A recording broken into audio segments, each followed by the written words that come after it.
بسم اللہ الرحمن الرحیم نحمدہ ونصلی علی رسولہ الکریم۔ السلام علیکم پیارے دوستو، علم نافع چینل میں آپ کو خوش آمدید۔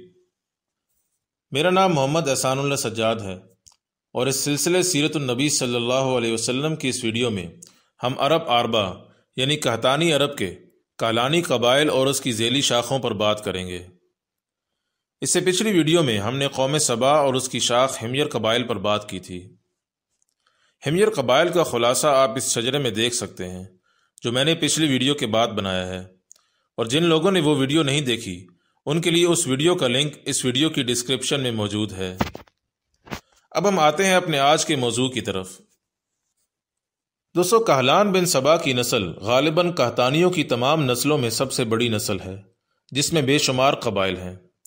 اس شجرے میں آپ ان قبائل کا خلاصہ دیکھ سکتے ہیں۔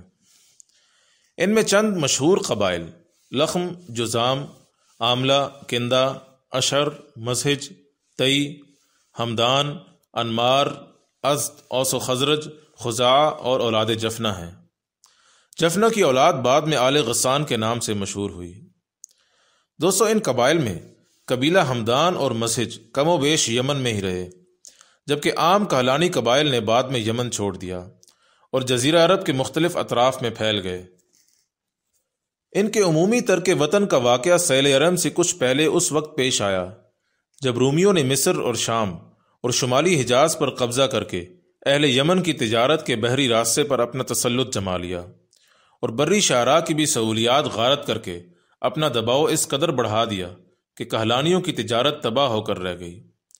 اور یہ بھی کچھ عجب نہیں کہ کہلانی اور ہمجری خاندانوں میں چپکلش بھی رہی ہو، جو کہلانیوں کے ترک وطن کا ایک اور مؤثر سبب بنی ہو۔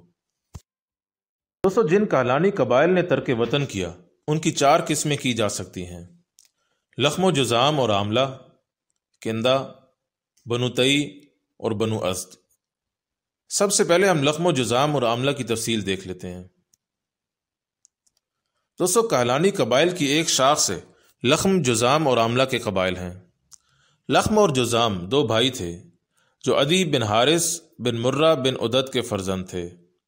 ان میں سے بنو لخم نے زیادہ تر مابین النہرین کے مغربی اور جنوبی علاقے کی طرف ہجرت کی، اور جنوبی عراق میں ان کی ایک شاخ بنو نصر نے ایک عرب سلطنت کی بنیاد رکھی جس کا دارالحکومت ہیرا تھا۔ ہیرا آج کل کے کوفہ کے جنوب میں ایک قدیم شہر تھا۔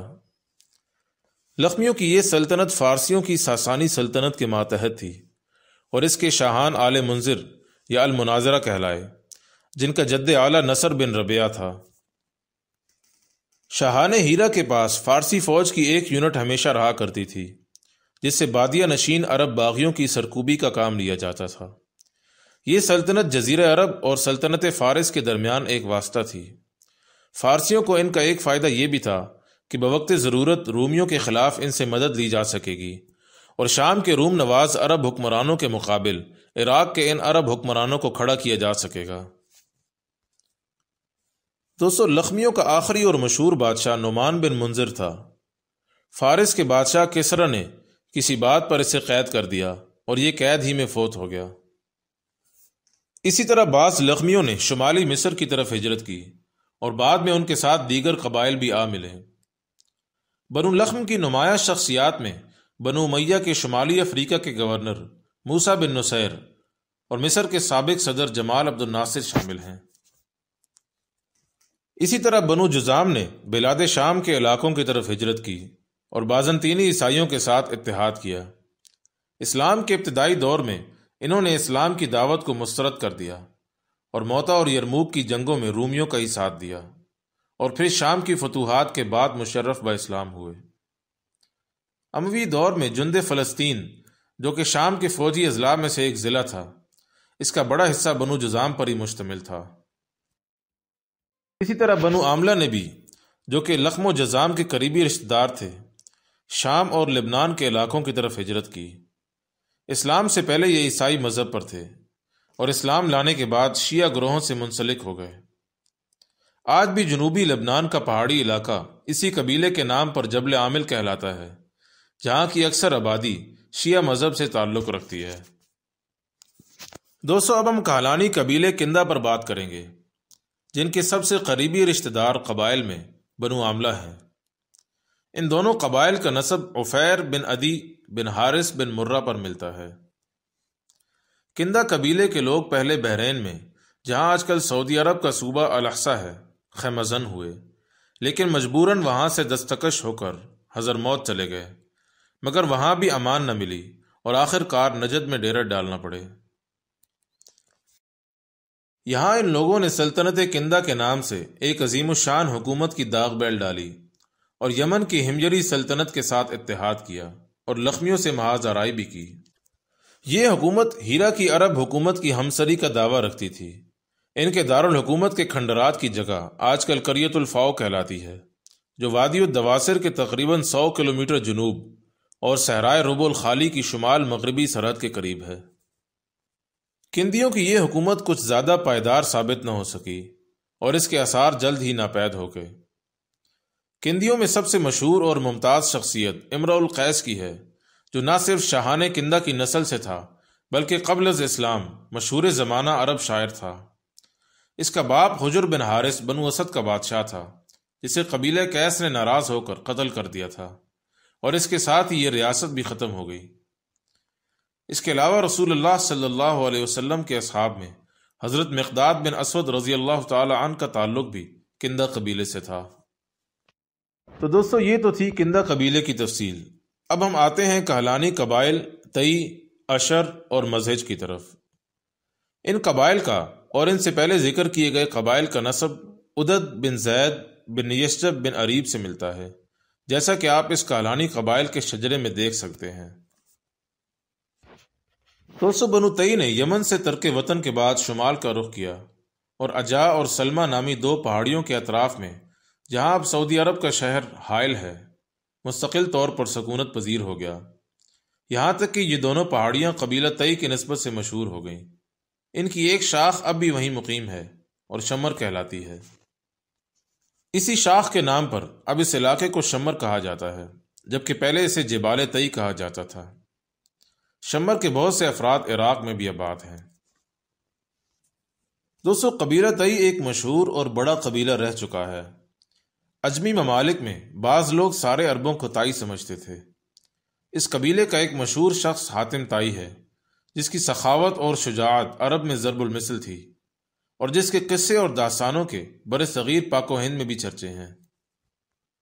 عرب میں کسی کی سخاوت اور فیاضی بڑھا چڑھا کر بیان کرنی ہو تو کہا جاتا ہے کہ فلاں شخص حاتم سے بھی زیادہ سخی ہے۔ حاتم کا انتقال عہد اسلام سے کچھ عرصہ قبل ہوا۔ فتح مکہ کے بعد غزوہ حنین میں اس قبیلے کے لوگ بھی مسلمانوں کے خلاف نکلے تھے۔ شکست کے بعد ان کے کئی سردار گرفتار ہو کر رسول اللہ صلی اللہ علیہ وسلم کے سامنے پیش ہوئے۔ ان میں حاتم تائی کی بیٹی بھی شامل تھی۔ حضور صلی اللہ علیہ وسلم نے حاتم کی سخاوت کے پیش نظر ان سے بہت اچھا سلوک کیا اور رہا کر دیا۔ آپ کے اس حسن سلوک کی وجہ سے حاتم تائی کے بیٹے حضرت عدی بن حاتم رضی اللہ تعالی عنہ اور قبیلے کے اکثر لوگوں نے اسلام قبول کر لیا اور بعد کی اسلامی جنگوں میں نمایاں کردار ادا کیا۔ حاتم تائی کے علاوہ رسول اللہ صلی اللہ علیہ وسلم کو نعوذ باللہ قتل کرنے کا قصد کرنے والے گستاخ رسول کعب بن اشرف کے باپ کا تعلق بھی بنو تئی سے تھا۔